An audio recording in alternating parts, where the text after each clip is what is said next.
Hell, I suspect that when a lot of people think about New York State, they think about New York City, the Big Apple. And of course, that's understandable because it's the largest city in America, and at least until recently, was a pretty exciting place to visit.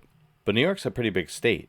I'm not sure where it ranks size wise, but it is pretty big, and it has a lot of different parts to it.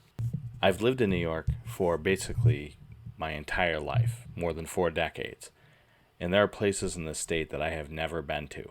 I'll give you an example. One of them is the Finger Lakes. I've never been to the Finger Lakes. People come from all over the country to go to the Finger Lakes, but I couldn't even name the Finger Lakes. I technically lived on Long Island for like 4 years when I lived in Brooklyn, but I never made it all the way out to Suffolk County.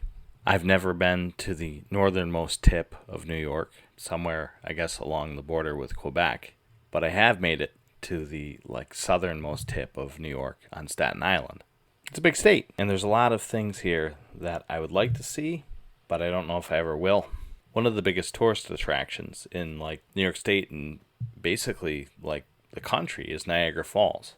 And I remember telling people on a few occasions that I had never been to Niagara Falls. And I'm talking about people who are not from New York. But when you tell them that you're from upstate New York, they think Niagara Falls is in your backyard. But it's not. I'm from the eastern part of the state. I am significantly closer to Vermont, Massachusetts, Connecticut, Rhode Island, even New Hampshire than I am to Niagara Falls. And there is a whole stretch of highway and land between the Upper Hudson Valley and western New York. Quite a few rundown cities. I'll tell you, Utica, New York, decent beer. You might not want to go visit there, though. I'm sure the people are fine, though. I finally did, however, almost 10 years ago, visit the actual falls of Niagara Falls, meaning the big waterfall. And I should back up for a second, because I had been to the city of Niagara Falls on a couple occasions. And I even remember as a senior in high school driving over this bridge. I don't know which one it was, but this was back before you needed a passport or a special ID. Crossing over with some friends to go to a bar in Fort Erie, Ontario. And I was 17.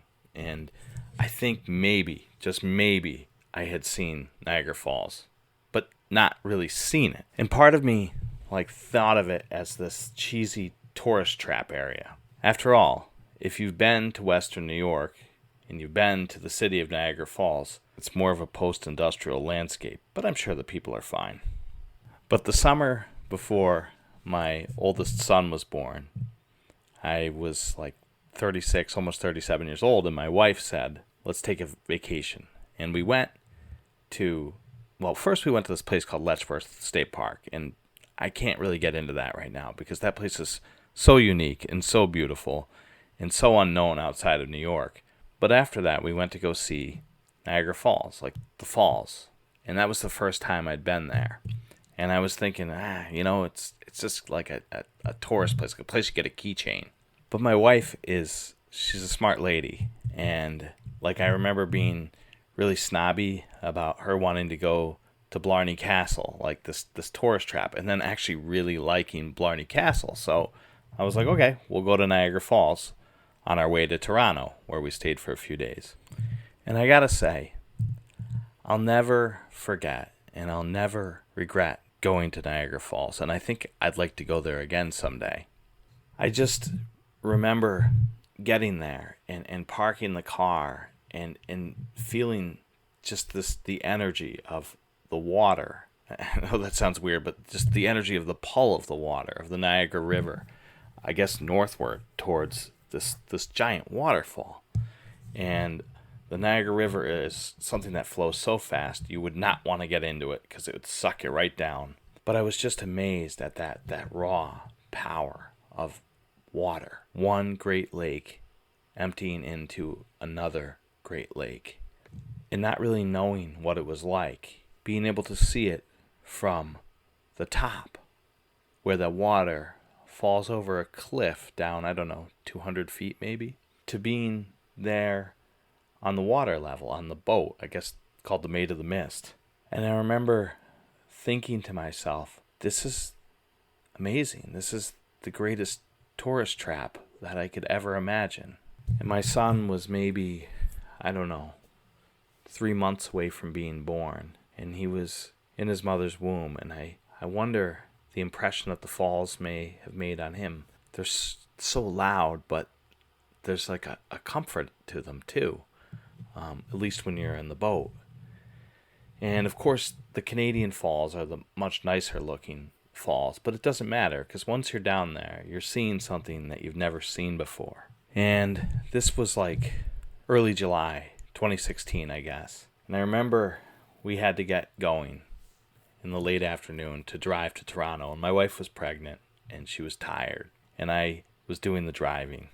And that night when we drove into Toronto, which isn't very far away, there's this big glass city, this big towering city, and it's quite beautiful, Toronto is. But I didn't feel anything for Toronto. I couldn't process Toronto. I just got to where we were. And that night, as my wife fell asleep and sleeping peacefully, I couldn't stop thinking about those falls. I just couldn't stop thinking about all of that power and all of that nature right there. Just something I can't describe. And I guess I'd urge you, whether you're living in New York or you have the opportunity to go to see the falls, because they really are really amazing. And it doesn't matter if there's keychains and saltwater taffy and lousy restaurants and a broken down city that it's attached to. I mean, that's most of upstate New York. It truly is a really amazing thing and something that I think about a lot. Well, anyways, thank you for listening. God bless you. Goodbye.